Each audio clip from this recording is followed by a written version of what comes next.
Bom dia a todos, bom dia a todas. Eu trouxe hoje um assunto e uma reflexão em relação à educação nesse período que a gente vem passando, que convenhamos chamar de pandemia, né? O que a gente chama de pandemia hoje, ela na verdade, o prenúncio de um grande déficit educacional. A maioria das pessoas não consegue nem dimensionar o que a gente tem hoje programado para os próximos anos em termos de problemas para a educação, principalmente dos estudantes da escola pública. E eu trago essa reflexão porque essa semana eu tive a oportunidade, na verdade ontem, eu recebi no meu Instagram uma denúncia em relação à situação do ensino na UEB Odilo Costa Filho, aqui em São Luís. A escola é a única escola do Alto da Esperança, na região do Itaquibacanga. Ela tem cerca de 50 alunos matriculados. O que é a denúncia dos pais? Os pais denunciam que, durante as aulas presenciais suspensas, em virtude da pandemia, 2 das turmas do terceiro fundamental não tiveram contato com o professor. Imagina, nós já estamos há mais de um ano, esse pessoal, essas crianças, esses pais, toda essa comunidade, terceiro ano fundamental, sem contato com o professor.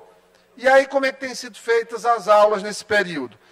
As aulas são limitadas ao uso de uma apostila, o pai vai lá, a mãe vai lá, pega na escola e leva para casa.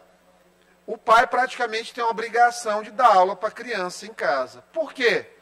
Porque não existe um acompanhamento presencial. A gente tem essas apostilas reaproveitadas de outras turmas.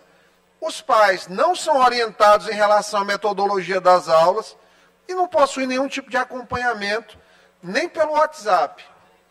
O pessoal que trabalha na escola, os professores, quando tem um professor na turma, eles passam a apostila, tem a meta do conteúdo, e aí, semana ou quinzena depois, tem uma devolução desse material. Os pais, eles são apenas comunicados sobre essa entrega de atividade. Não tem nenhum tipo de suporte tecnológico. E por suporte tecnológico, a gente está falando do básico. Dados. Acesso à internet. Havia um contrato com a operadora Claro. Eu não entendi, não houve uma manifestação em relação ao porquê dessa suspensão.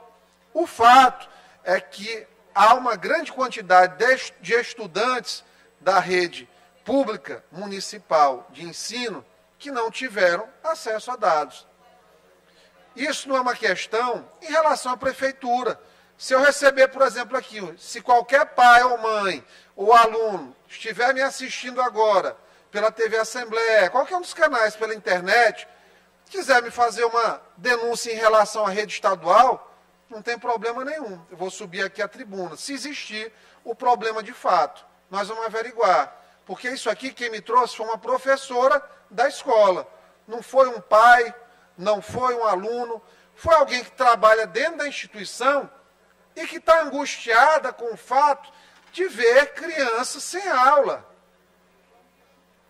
Para quem hoje tem condição de pagar uma escola particular, já não consegue ter a mesma qualidade de aprendizado que tinha antes da pandemia.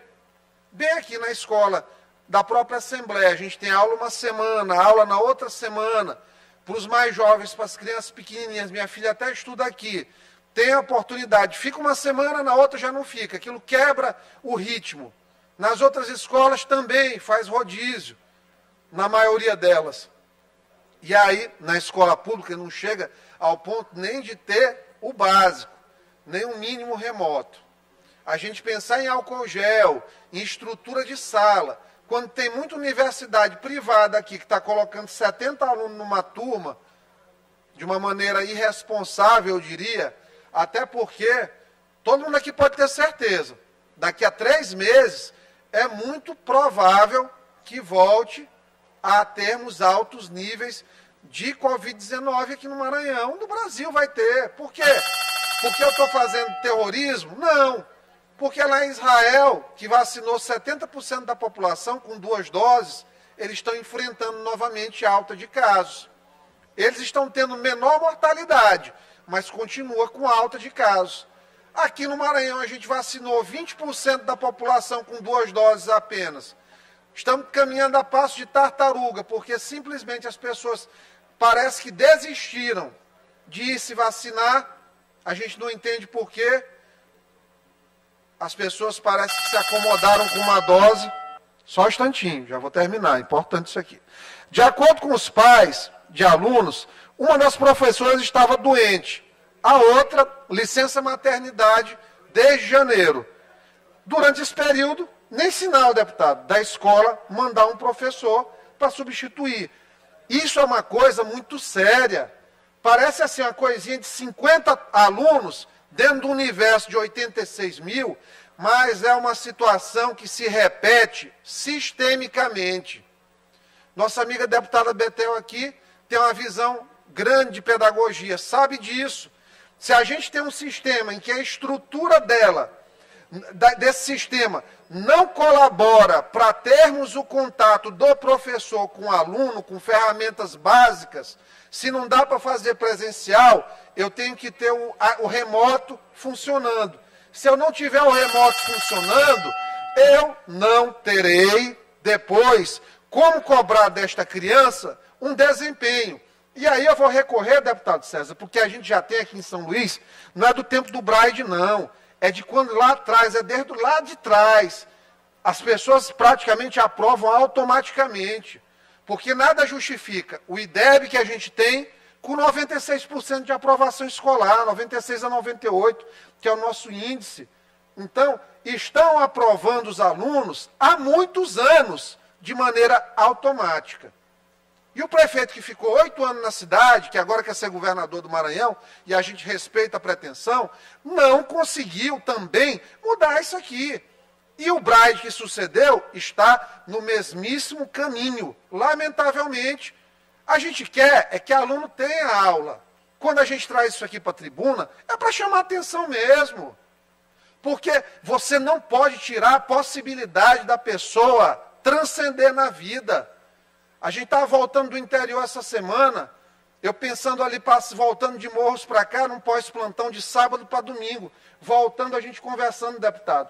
Como é que essas crianças que moram num povoado, que não têm acesso ao mínimo de escola, só uma providência divina praticamente para tirar uma criança que sai do interior do Maranhão, de um povoado, para que ele consiga chegar numa universidade, estudar, fazer uma carreira para depois dar o salto geracional. Isso é uma coisa que a gente joga, é como se a gente jogasse numa peneira e um pouquinho ali passasse apenas. Na peneira fica um monte de gente pela fatalidade da vida. Deputado, e aqui, estou terminando, deputado, eu peço perdão, mas dada a importância aqui. Então, ao final que a gente tem dessa peneira do que a gente oferece de ensino, e é preciso que a gente faça essa reflexão, nós não estamos dando o básico, porque o tempo, ele não para, ele não volta e ele não perdoa esse tipo de omissão. Não adianta eu ir para a televisão, botar o meu sorrisinho no rosto e dizer que está tudo muito bom, que está tudo muito bem, que eu passei uma mão de tinta, coloquei um ar-condicionado na escola, se eu não tenho professor e se eu não tenho acompanhamento dos alunos. É uma coisa que dói, sabe por quê? Porque a gente está tirando futuro das crianças. Isso é sério. Isso é uma coisa muito séria, isso é grave. A gente discute asfalto, a gente discute um monte de coisa, mas o principal, que transforma a cidade, transforma o Estado, transforma o país, a gente não está preocupado de resolver o problema do aprendizado, discussão de matriz curricular, de metas educacionais reais, não é da cosmética em cima dos números que se faz aqui historicamente. Então, os pais estão com medo, para finalizar, deputado. Sabe por quê? Porque chega ao ponto pior. Eles têm medo de denunciar, com medo de perder a cesta básica que ganham da escola, por conta de perseguição dentro da comunidade. Então, finalizando aqui, agradeço a oportunidade, peço à Prefeitura de São Luís, como todas as prefeituras do interior que não estão vendo isso, Se tiver no estado do Maranhão da mesma forma, para que a gente olhe o aprendizado desses alunos e jovens. É o futuro, de fato, do estado do Maranhão. Muito obrigado.